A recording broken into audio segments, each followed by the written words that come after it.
Today we start electric flux and Gauss law. आज हम सीखेंगे, जैसे कि लास्ट लेक्चर में हमने क्या देखा था कि यहाँ पे कंडक्टिंग सेल के कारण, ध्यान देना यहाँ पे कंडक्टिंग सेल या फिर क्या होता है नॉन कंडक्टिंग सेल, वो भी यूनिफॉर्मली चार्ज। और तीसरा क्या था यहाँ पे कि सॉलिड सेलिंग, सॉलिड स्फीयर वो भी कंडक्टिंग। तो तीनों केसेस में हमने इलेक्ट्रिक फील्ड का वैल्यू फाइंड किया था। आउटसाइड के याद हो तो k q by r square और सरफेस पे k q by r square capital, और यहाँ पे इनसाइड के लिए जीरो आया था। कल का डेरिवेटिव मतलब ये लास्ट लेक्चर, इससे पहले वाला लेक्चर देखना आप, तो वहां पे इस चीज को बहुत अच्छे से एक्सप्लेन किया था। अब ये ध्यान देना यहाँ पे कि आउटसाइड का अगर देखा जाए तो ये आर पे डिपेंड करता है कि नहीं, बस नहीं आ रहा है। तो डिस्टेंस अगर बढ़ेगा तो इलेक्ट्रिक फील्ड का क्या वैल्यू होगा, इंक्रीज करेगा या डिक्रीज। तो देखिए समझ में आ रहा होगा कि यहाँ पे क्या करेगा, यहाँ पे डिक्रीज होगा। दूसरा सरफेस पे देखा जाए तो वैल्यू के क्यू बाई आर स्क्वायर, ये मैक्स वैल्यू होता है, बस समझ आ रहा है। देन क्या होता है इनसाइड क्या आ रहा है, जीरो। तो ये सारी चीजें मैंने एक्सप्लेन किया था। वही आज ग्राफ प्लॉट करना है, ग्राफ का क्वेश्चन बनता है, याद रखना यहाँ पे graph between electric field and r. R का मतलब क्या होता है यहाँ पे, ये कंडक्टिंग सेल या नॉन कंडक्टिंग सेल वो भी यूनिफॉर्मली चार्ज, या फिर क्या होता है यहाँ पे सॉलिड स्फीयर वो भी कंडक्टिंग। नॉन कंडक्टिंग है, तीनों का डेरिवेशन सेम आता है और तीनों के कारण अगर देखा जाए तो इलेक्ट्रिक फील्ड का वैल्यू यहाँ पे ये यहाँ पे निकाला है मैंने। चाहे वो आउटसाइड, आउटसाइड का मतलब क्या होता है कि अगर इस सेल का रेडियस क्या दे रखा है यहाँ पे आर, समझना है यहाँ पे कैपिटल आर। तो आप अगर इस पॉइंट की बात करोगे तो यहाँ से यहाँ तक का डिस्टेंस क्या होगा, तो यहाँ पे डिस्टेंस कितना कंसीडर कर सकते हो, यहाँ पे आर। तो यहाँ पे आउटसाइड के लिए क्या रहेगा, के क्यू बाई आर स्क्वायर। दूसरा क्या होता है एट सरफेस, अगर ये पॉइंट यहाँ पे होता है तो इलेक्ट्रिक फील्ड का वैल्यू कितना होता है यहाँ पे k q by capital r square, where capital r is the radius of the conducting sphere. समझ में आ रहा है क्या। अब क्या होता है इनसाइड के लिए इलेक्ट्रिक फील्ड का वैल्यू कितना निकाला था हमने, जीरो। अब ये ध्यान देना ग्राफ प्लॉट कैसे करोगे, तो ग्राफ निकालने के लिए बहुत सिंपल मेथड होता है यहाँ पे कि आप सोचो आउटसाइड, आउटसाइड अगर देखा जाए क्या inversely proportional to R square आ रहा है कि नहीं, वही के कांस्टेंट होता है, क्यू चार्ज इस पे जितना दे रहे हो वो तो कांस्टेंट रहेगा ना, तो के का वैल्यू कांस्टेंट है, क्यू का वैल्यू कांस्टेंट है, तो ये इनवर्सली प्रोपोर्शनल टू क्या आएगा यहाँ पे आर स्क्वायर। इसी तरीके से यहाँ पे ई एट सरफेस, अब ये ध्यान देना है यहाँ पे ये किसके बराबर, अब आर तो चेंज थोड़ी होगा तो ये तो कांस्टेंट ही होगा ना, ये सबसे मेन पॉइंट है। देखो इसका रेडियस नहीं चेंज हो सकता, बात समझ आ रहा है। एक बार जो कंडक्टिंग सेल ले लिया अपन ने वो ले लिया तो ये क्या रहेगा यहाँ पे कांस्टेंट, बात समझ आ रहा है ना। और इनसाइड का अगर देखा जाए तो यहाँ पे क्या रहेगा, यहाँ पे जीरो, यहाँ पे इनसाइड का क्या रहेगा जीरो। बहुत सारे स्टूडेंट को यहाँ पे कांस्टेंट को लेके डाउट आएगा, तो डाउट बहुत सिंपल है यहाँ पे।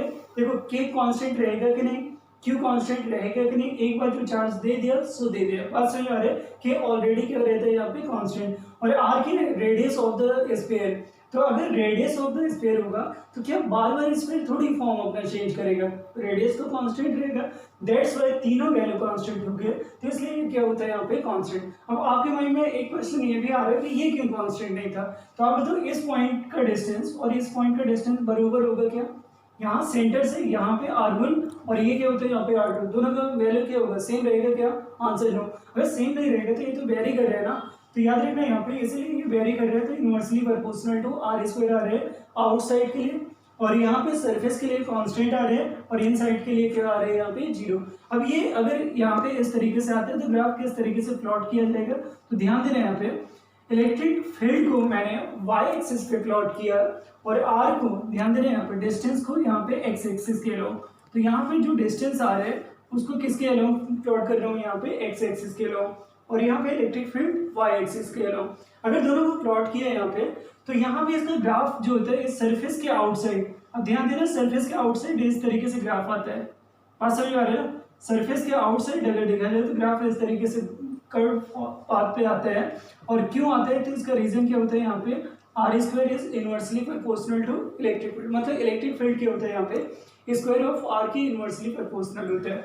इस पॉइंट पे देखा जाए तो इलेक्ट्रिक फील्ड कितना आ रहा है, तो याद रखें यहाँ पे मैक्सिमम होता है के q by capital r square, समझ आ रहा है ना। और इन साइड का अगर देखा जाए तो क्या होगा जीरो, तो जीरो होने का मतलब क्या होता है यहाँ पे इलेक्ट्रिक फील्ड आप दिखाओगे नहीं, तो याद रखना यहाँ पे इसका इन साइड अगर देखा जाए तो जीरो है, सरफेस पे क्या होता है के क्यू बाई आर स्क्वायर, और आउटसाइड अगर देखा जाए तो यहाँ पे इस तरीके से कर्व पाथ है।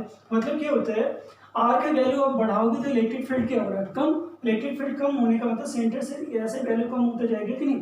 अब खुद सोचो प्रैक्टिकल, इसको यहाँ पे प्लॉट कर रहे हो ना वाई एक्सिस के अलोंग, तो यहाँ पे क्या होता है कि जैसे जैसे डिस्टेंस बढ़ा रहे हो तो ये वैल्यू तो कम होना चाहिए। मान लो यहाँ पे क्या होता है, इस तरीके से समझना है यहाँ पे कि अगर 10 क्या होता है यहाँ पे कूलम पर क्या हो जाएगा यहाँ पे, या ऐसे समझो यहाँ पे 10 न्यूटन पर कूलम, समझ आ रहा है ना। इधर क्या होता है यहाँ पे 5 न्यूटन पर कूलम। तो जैसे जैसे आप वैल्यू बढ़ा रहे हो आर का, तो ये क्या होता है कम होता जा रहा है। पहले 10 था, फिर क्या होता है यहाँ पे 5। तो कहने का मतलब जितना डिस्टेंस आप बढ़ोगे इलेक्ट्रिक फील्ड उतना ही वीक होता जाएगा। अब वीक होगा तो दैट्स व्हाई क्या होता है यहाँ पे इस तरीके से स्लोप आ रहा है। और याद रखना यहाँ पे ये क्या होता है यहाँ पे आर स्क्वायर की करंट, यहाँ पे ये भी एक रीजन है यहाँ पे, समझ में आ रहा है क्या। तो याद रखना ग्राफ अगर देखा जाए इलेक्ट्रिक फील्ड वर्सेस आर का, तो यहाँ पे फाइनल जो रिजल्ट है वो यही आ रहा है कि यहाँ पे इसका ग्राफ बनेगा कैसे। तो एकदम फाइनल कभी कभी ऑब्जेक्टिव क्वेश्चन आता है इस पे, इसलिए जरूरी था यहाँ पे समझाना। तो यहाँ पे किस तरीके से ग्राफ आएगा, तो याद रखना यहाँ पे ग्राफ के ऑप्शन में गिवन रहेगा आपको इस तरीके से। तो याद रखना यहाँ पे इलेक्ट्रिक फील्ड को इधर प्लॉट करेंगे, आर को इधर, और तुरंत आपको समझ में आ जाना चाहिए यहाँ पे क्योंकि इन साइड क्या रहेगा जीरो, आउटसाइड क्या होता है यूनिवर्सली प्रोपोर्शनल। तो यहाँ पे इस तरीके से ग्राफ बनता है। तो ये ऑप्शन अगर दिखता है आपको तो याद रखना करेक्ट है, अदरवाइज क्या होता है यहाँ पे इनकरेक्ट, ठीक है ना। अब ध्यान दे रहे हैं यहाँ पे बात करेंगे electric field due to uniform non conducting sphere. कहने का मतलब ये नॉन कंडक्टिंग स्फीयर है, लेकिन इस पे चार्ज का डिस्ट्रीब्यूशन क्या होता है यहाँ पे यूनिफॉर्म। तो uniform charge non conducting sphere, बात समझ आ रहा है, uniform charge non conducting sphere, ठीक। यहां पे uniform charge non conducting sphere. अब इसमें क्या होता है कि नॉन कंडक्टिंग स्फीयर वो भी यूनिफॉर्म कैसे बनाओगे, सबसे पहला क्वेश्चन तो ये आता है क्योंकि आपको मैंने समझाया था अभी लास्ट लेक्चर कि नॉन यहाँ पे नॉन कंडक्टिंग होगा। तो अगर मान लो आपने चार्ज दे भी दिया, मान लो यहाँ पे चार्ज दे देती 3+, तो यहाँ पे ये एक दूसरे को रिपेल तो कर रहे हैं, लेकिन क्या होता है क्योंकि मटेरियल इस चार्ज को क्या करता है अलाउ नहीं करता मूवमेंट के लिए, बस समझ आ रहा है, इसके चार्ज के मूवमेंट को अलाउ नहीं करता है, दैट्स व्हाई ये क्या मूव करेगा, आंसर नो। तो रिपल्सिव फोर्स तो आ रहा है फिर भी मूव नहीं करेगा। तो चार्ज का जहां भी एक जगह रख दोगे चार्ज वहीं पे रहेगा। वो यूनिफॉर्मली जैसे कंडक्टिंग के केस में होता था कि पूरे में स्प्रेड हो जाता था सरफेस में, इसमें नहीं होता है। और हमें बनाना क्या है यहाँ पे एकदम से यूनिफॉर्म। अब ध्यान दे रहे यूनिफॉर्म बनाने का मतलब होता है कि हर जगह सिमिलर चार्ज का डिस्ट्रीब्यूशन रहे। अब इस तरीके से डिस्ट्रीब्यूशन आएगी कैसे, कैसे पॉसिबल होगा, ये आपके माइंड में क्वेश्चन आएगा। तो आपको तो नॉन कंडक्टिंग मान लो सबसे बेस्ट एग्जांपल होता है सैंड, समझ में आ रहा है। सैंड में ऑलरेडी हमने चार्ज फिल किया और सैंड को क्या होता है एक पूरा देखा जाए सारे सैंड को, बस समझ आ रहे हैं, जिनके पार्टिकल जो सैंड का पार्टिकल है उस पर चार्जेस हमने ऑलरेडी फिल कर रखा है। अब सबको क्या होता है एक स्फीयर के फॉर्म में आप बना रहे हो, तो जब क्या होता है यहाँ पे एक एक पार्टिकल को जो कि चार्ज पार्टिकल रहेगा सैंड का, वो क्या होता है एक एक पार्टिकल जुड़ के क्या होता है फाइनली एक स्फीयर बन जाएगा कि नहीं। जब फाइनली एक स्फीयर बनता है तो हर एक पार्टिकल चार्ज है, तो चार्ज का डिस्ट्रीब्यूशन क्या होता है यूनिफॉर्म आ जाएगा कि नहीं। तो यहाँ पे हर एक पार्टिकल में अगर चार्ज पार्टिकल होगा तो यहाँ पे डिस्ट्रीब्यूशन ऑल्सो क्या हो जाएगा यहाँ पे चार्ज यूनिफॉर्म। अब यूनिफॉर्म चार्ज डिस्ट्रीब्यूशन हो गया, बहुत सारे स्टूडेंट का डाउट जाता है यूनिफॉर्म चार्ज डिस्ट्रीब्यूशन कैसे पॉसिबल है नॉन कंडक्टिंग सेल के लिए, तो ये चीज समझाएं। दूसरा चार्ज, अब ये पता है कि पूरे वॉल्यूम में स्प्रेड होगा, तो पूरे वॉल्यूम में स्प्रेड होगा तो चार्ज डेंसिटी क्या लोगे, लैम्डा या सिग्मा या रो। तो याद रखना पूरे वॉल्यूम के लिए चार्ज पर यूनिट वॉल्यूम, जिसका यहाँ पे सिंबल क्या होता है यहाँ पे रो। रो का मीनिंग हमेशा याद रखना है यहाँ पे चार्ज पर यूनिट वॉल्यूम, बात समझ आ रही है ना। और इस स्फीयर का वॉल्यूम अगर देखा जाए तो क्या होगा, तो यहाँ पे 4/3 पाई आर क्यूब। याद रखना स्फीयर का वॉल्यूम का फॉर्मूला यही होता है, समझ में आ रही है ना। स्फीयर के वॉल्यूम का फॉर्मूला क्या रहेगा यहाँ पे, rho is equal to Q/4/3 pi are cube. अब करना क्या है यहाँ पे, इसके कारण सबसे पहले मैंने बताया कि इलेक्ट्रिक फील्ड फॉर आउटसाइड, एक ऐसा पॉइंट जो इसके आउटसाइड है इस स्फीयर के, और इस पॉइंट पे इस पूरे क्या होता है यहाँ पे चार्ज की करंट, असल यहाँ पे non conducting uniform charge sphere है, इसके कारण क्या निकालना है यहाँ पे इलेक्ट्रिक फील्ड का वैल्यू। अब इसको फाइंड कैसे करोगे, तो मेथड क्या होता है यहाँ पे गॉस लॉ अप्लाई करेंगे कि नहीं। तो गॉस लॉ क्या बोलते हैं यहाँ पे कि आपको गॉसियन सरफेस लेना होगा। तो मान लो इस पॉइंट की बात करो तो इस तरीके से क्या होता है यहाँ पे गॉसियन सरफेस निकालोगे कि नहीं, क्योंकि स्फेरिकल है सरफेस, तो इसमें नो डाउट क्या होता है यहाँ पे इसका गॉसियन सरफेस भी कैसा आएगा यहाँ पे स्फेरिकल आएगा। अब स्फेरिकल गॉसियन सरफेस आ रहे हैं, तो ध्यान दे रहे हैं यहाँ पे इस पॉइंट पे मान लो इतना एक पर्टिकुलर हमने पार्ट कट कर लिया एरिया, तो इलेक्ट्रिक फील्ड का डायरेक्शन क्या होगा, तो याद रखना इलेक्ट्रिक फील्ड का डायरेक्शन तो क्या होगा, स्फीयर से बाहर निकल रहे हैं ना, तो यहाँ पे डायरेक्शन इधर आएगा। दूसरा यहाँ पे एरिया वेक्टर का डायरेक्शन क्या होगा, यहाँ पे ए, दोनों का डायरेक्शन सेम, तो दोनों के बीच का एंगल कितना होगा, देखो पैरेलल है कि नहीं, एरिया वेक्टर भी और इलेक्ट्रिक फील्ड में, इसलिए यहाँ पे एंगल दोनों के बीच में क्या आएगा, यहाँ पे जीरो। जब जीरो एंगल आ रहे हैं तो यहाँ पे क्या कर सकते हो, गॉस लॉ अप्लाई कर सकते हो। अब समझना है यहाँ पे गॉस लॉ अप्लाई करेंगे तो क्या होगा, तो यहाँ पे r is greater than r के लिए, और ये ध्यान देना ये डिस्टेंस, ये जो कंसीडर कर रहे हैं यहाँ पे स्मॉलर, और ये क्यों मैंने यहाँ पे माना है यहाँ पे कैपिटल आर, तो ध्यान दे रहे हैं यहाँ पे ये यहाँ से यहाँ तक का लेंथ क्या होता है, यहाँ पे इतने पॉइंट का लेंथ, समझ आ रहे हैं ना, ये इतना क्या हो जाएगा यहाँ पे स्मॉल आर। गॉस लॉ क्या बोलता है, फ्लक्स का वैल्यू क्या आएगा, तो आंसर क्या होता है यहाँ पे इलेक्ट्रिक फील्ड डॉट क्या होता है यहाँ पे एरिया वेक्टर। अब डॉट प्रोडक्ट हटाते हो तो ये क्या होता है यहाँ पे ई ए कॉस थीटा। अब थीटा क्या आ रहा है, दोनों के बीच का देखो, थीटा का मीनिंग क्या होता है, angle between electric field and area, तो ये क्या होता है यहाँ पे ई ए कॉस कितना हो जाएगा, जीरो। जीरो क्यों हो रहा है, क्योंकि एक दूसरे के पैरेलल है, मतलब दोनों का डायरेक्शन सेम है, तो एंगल क्या आएगा, जीरो। अब कॉस जीरो का वैल्यू क्या होता है, आंसर 1, तो इसलिए क्या होता है यहाँ पे इलेक्ट्रिक फील्ड का, यहाँ पे फ्लक्स का वैल्यू कितना हो जाएगा यहाँ पे ई है। अब ये होता है एरिया, आपने एक छोटे से सेक्शन के लिया ना, ओवरऑल अगर देखा जाए एरिया, तो ध्यान देना ओवरऑल एरिया कितना आएगा, तो यहाँ पे ये पूरे सेक्शन का एरिया मैं डायरेक्ट लिख रहा हूँ यहाँ पे, ये कितना होता है यहाँ पे E into 4 pi small r square. बात समझ आ रही है, एरिया आ जाएगा कि नहीं भाई, सरफेस एरिया कितना हो जाएगा 4 पाई आर स्क्वायर। अब ये क्या होता है यहाँ पे इक्वेशन फर्स्ट। गॉस लॉ क्या बोलते हैं यहाँ पे, अप्लाई करोगे अगर गॉस लॉ, तो ये ध्यान देना यहाँ पे फ्लक्स का एक वैल्यू और होता है, क्या होता है यहाँ पे क्यू इनक्लोज्ड अपॉन क्या होगा यहाँ पे एप्सिलॉन नॉट। अब चार्ज कितना इनक्लोज है, तो इस एरिया के अंदर चार्ज कितना आएगा, कैपिटल क्यू, तो ये किसके बराबर हो जाएगा यहाँ पे capital Q upon epsilon not. दोनों इक्वेशन को क्या करो, इक्वेट कर दो। अगर मैं दोनों इक्वेशन को इक्वेट करता हूँ तो यहाँ पे रिजल्ट क्या आएगा, अब देखो यहाँ पे फ्लक्स का एक वैल्यू तो क्या आ रहा है E into 4 pi are square, दूसरा क्या आ रहा है यहाँ पे q divided by epsilon naught, तो डेफिनेटली क्या होता है यहाँ पे electric field becomes to q upon 4 pi epsilon naught r square. याद करो तो ये तो उसी तरीके से रिजल्ट निकल के आ रहे हैं जो अभी हमने क्या था सेल के केस में देखा था, कंडक्टिंग सेल, या फिर क्या होता है यहाँ पे नॉन कंडक्टिंग सेल, या फिर क्या होता है यहाँ पे कंडक्टिंग स्फीयर, तीनों का सेम ही रिजल्ट आया था। याद रखना आउटसाइड का अगर देखा जाए यहाँ पे इलेक्ट्रिक फील्ड का वैल्यू, तो चारों के केस में क्या रहेगा यहाँ पे सेम। ऐसा बात कर लो यहाँ पे इलेक्ट्रिक फील्ड एट सरफेस, ये सबसे मेन पॉइंट है। देखो सरफेस के लिए यहाँ पे देखा जाए तो आप बताओ ये पॉइंट यहाँ पे आएगा तो आर का वैल्यू इस कैपिटल आर के बराबर हो जाएगा कि नहीं। अगर ये पॉइंट यहाँ पे आ जाए तो ये डिस्टेंस कितना बचेगा, स्मॉल आर कैपिटल आर के बराबर।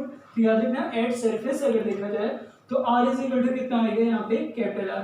बात समझ आ रही है ना, अगर ये वैल्यू रखोगे तो इलेक्ट्रिक फील्ड किस पे निकाल रहे हो यहाँ पे सरफेस पे, और सरफेस का वैल्यू कितना हो जाएगा Q upon 4 pi epsilon naught capital r square. तो याद रखना एट सरफेस के होते हैं यहाँ पे इलेक्ट्रिक फील्ड, आउटसाइड के लिए इलेक्ट्रिक फील्ड। अब बात करेंगे यहाँ पे इनसाइड का, समझ आ रहा है, तो ये ध्यान देना यहाँ पे इनसाइड के लिए अब निकालते हैं।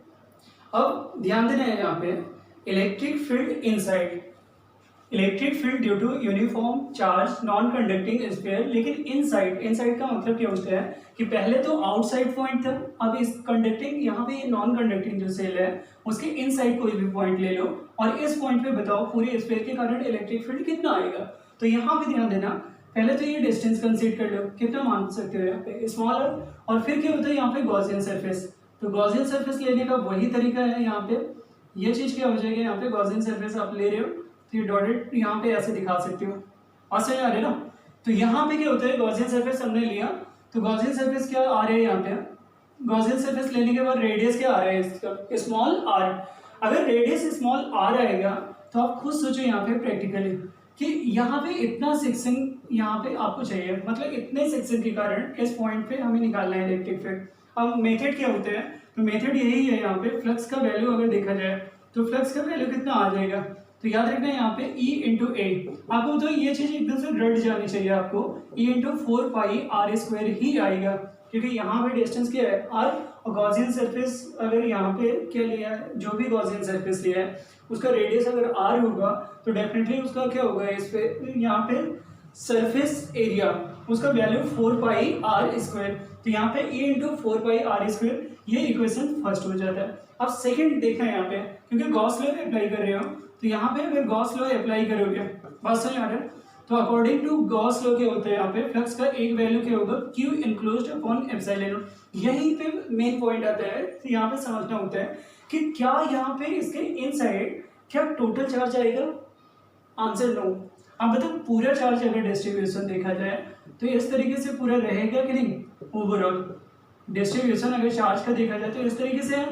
अब ये बताओ यहाँ पे पूछा क्या जा रहा है, इतना गॉसियन सरफेस के इनसाइड कितना चार्ज है, तो टोटल चार्ज क्यों नहीं आएगा इस बार। पहले क्या होता था कि बाहर था, गॉसियन सरफेस इसके आउटसाइड था, तो टोटल चार्ज क्यों आ जा रहा था, लेकिन इसके इनसाइड तो इतना चार्ज आएगा, मान लो 10 कूलम है, और 10 कूलम में क्या होता है, 8 कूलम तो इसके इनसाइड है, 2 कूलम इसके आउटसाइड है, 8 ही कूलम तो इनसाइड लिखा जाएगा ना। तो इसी तरीके से क्या होता है कि यहाँ पे इनसाइड चार्ज का वैल्यू आपको पहले मालूम करना होगा, फिर क्या होता है यहाँ पे इक्वेशन क्या होता है, यहाँ पे इन दोनों को क्या करना होगा, यहाँ पे इक्वेट करना होगा, इक्वेट करने के बाद रिजल्ट निकल आता है। अब क्यू इनक्लोज्ड कैसे निकाल रहा हूँ ये ध्यान देना है। क्यू इनक्लोज्ड निकालने के लिए मेथड क्या होता है, तो सबसे पहले रो की बात कर रहा हूँ, मैंने क्या समझाया था, charge divided by volume 4/3 pi are cube, और ये किसका वैल्यू आ रहा है, चार्ज डेंसिटी का। तो आप मुझे ये बताओ यहाँ पे कि यहाँ पे rho is equal to Q by 4 कितना हो जाएगा, 3 पाई आर स्क्वायर। देखो रो तो यहाँ भी काम करेगा, परसेंटेज आ रहा है ना, क्योंकि देखो यहाँ पे क्या होता है, वॉल्यूम चार्ज डेंसिटी तो हर जगह सेम ही रहेगा ना, तो जो एवरी पॉइंट पे क्या होता है यहाँ पे सेम रहेगा, दैट्स व्हाई क्या होता है यहाँ पे कि इसके इनसाइड चार्ज क्यू इनक्लोज्ड, क्या मैं रो इनटू वॉल्यूम कर सकता हूँ कि नहीं, और वॉल्यूम कितने सेक्शन का, यहाँ पे इतने सेक्शन का, परसेंटेज आ रहा है ना। अब ये ध्यान देना, यहाँ पे रो तो वही रहेगा, वॉल्यूम का फॉर्मूला अगर रखोगे तो क्या लिखोगे यहाँ पे 4/3 पाई, और ये क्या होता है यहाँ पे स्मॉल आर क्यूब, क्यों, क्योंकि इतने सेक्शन का अगर देखा जाए तो स्मॉल आर क्यूब आना चाहिए कि नहीं। अब यहाँ से क्या होता है, यहाँ पे रो का वैल्यू यहाँ पे रख दो, रो का वैल्यू रखोगे तो कितना हो जाएगा, क्यू बाई 4/3, और ये क्या होता है यहाँ पे पाई आर क्यूब, और इंटू क्या होता है 4/3 पाई क्या होता है यहाँ पे capital r, sorry small r cube. ये चीज क्या होगा, कैंसिल, कैंसिल होने के बाद रिजल्ट कितना आता है यहाँ पे Q by capital r cube और इंटू आर क्यूब। समझ आ रहा है ना, ये किसका रिजल्ट आ रहा है यहाँ पे क्यू इनक्लोज्ड का। अब ये क्यू इनक्लोज्ड मालूम होते ही क्या यहाँ पे वैल्यू रख सकते हो कि नहीं, अगर वैल्यू रखोगे तो ध्यान देना यहाँ पे कि फ्लक्स का वैल्यू कितना हो जाएगा, यहाँ पे ये आ जाता है q divided by epsilon naught r cube, और इधर स्मॉल आर क्यूब। इक्वेशन क्या होता है, अब चाहे इसको सेकेंड बना लो, अब दोनों को इक्वेट कर दो, इक्वेट करोगे तो यहाँ पे ए इंटू क्या होता है यहाँ पे 4 पाई आर स्क्वायर, और इधर क्या होता है यहाँ पे q divided by epsilon naught capital r cube into r cube. समझ आ रहा है ना, ये r square r cube cancel होगा, और ये कैंसिल होकर रिजल्ट कितना आएगा, तो क्यू और यहाँ पे एक आर बचना चाहिए कि नहीं, तो क्यू आर डिवाइडेड बाई कितना हो जाएगा यहाँ पे 4 pi epsilon naught capital r cube. याद रखना यहाँ पे इन साइड का इलेक्ट्रिक फील्ड का वैल्यू यही आता है।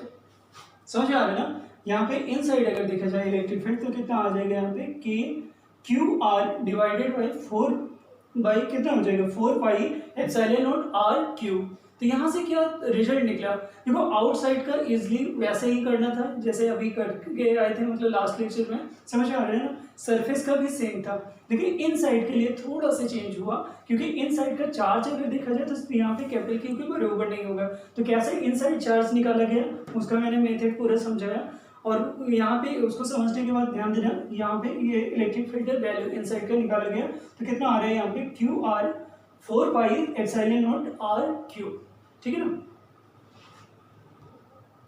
ध्यान देना यहाँ पे इलेक्ट्रिक फील्ड कितना इनसाइड का आ रहा है यहाँ पे क्यू आर डिवाइडेड बाई क्या होता है यहाँ पे 4 pi epsilon naught r cube. कभी कभी क्या होता है रिजल्ट जो क्वेश्चन डायरेक्ट पूछा जाता है वो रो के फॉर्म में दिया होता है इनसाइड का, तो रो के फॉर्म में इसी को कन्वर्ट कैसे किया जाएगा, तो ध्यान देना यहाँ पे क्यू का वैल्यू क्या लिखोगे, तो rho into 4/3 pi are cube. ये वैल्यू यहाँ पे रख दो, ये वैल्यू रखोगे तो कितना हो जाएगा रो और 4/3 पाई कैपिटल आर क्यूब। बात समझ आ रही है ना, और इंटू क्या होता है यहाँ पे small are divided by 4 pi epsilon naught capital r cube. अब ये चीज ध्यान देना यहाँ पे, ये क्या होगा कैंसिल, 4 पाई से 4 पाई कैंसिल। समझ आ रहा है, तो रिजल्ट कितना बचता है यहाँ पे रो बाई 3, ये तो बच रहे, इधर क्या होता है small are divided by epsilon naught, तो कितना हो जाएगा यहाँ पे rho R divided by 3 epsilon naught. याद रखना इलेक्ट्रिक फील्ड का वैल्यू इनसाइड का ये भी एक रिजल्ट होता है। दो रिजल्ट रहते हैं। कहीं कहीं क्वेश्चन में क्या होता है, यहाँ पे रो गिवन होता है, आर दिया होता है तो आपको डायरेक्टली पूछ लेते हैं, और कहीं कहीं चार्ज दिया होता है और यहाँ पे क्या होता है उस स्फीयर का रेडियस मालूम होता है और क्या होता है उस पर्टिकुलर पॉइंट का डिस्टेंस पास समझ आ रहा है सेंटर से। तो मैं कहने का मतलब स्मॉल आर का वैल्यू पता होता है, तब यहाँ पे आपको डायरेक्टली क्वेश्चन पूछा जाता है। तो याद रखना बस एक ही यहाँ पे चेंज था कि इन साइड का निकालने के लिए अपन ने जो यहाँ पे नॉन कंडक्टिंग का केस है थोड़ा सा प्रोसीड किया है, और कंडक्टिंग के केस में देखा जाए तो जीरो आ रहा था। आउटसाइड या सरफेस के लिए मतलब देखा जाए तो दोनों केसेस में क्या था सेम। तो ये ध्यान देना है। अब इसका ग्राफ नेक्स्ट लेक्चर में प्लस इसके बेसिस से क्वेश्चन कराएंगे आपको।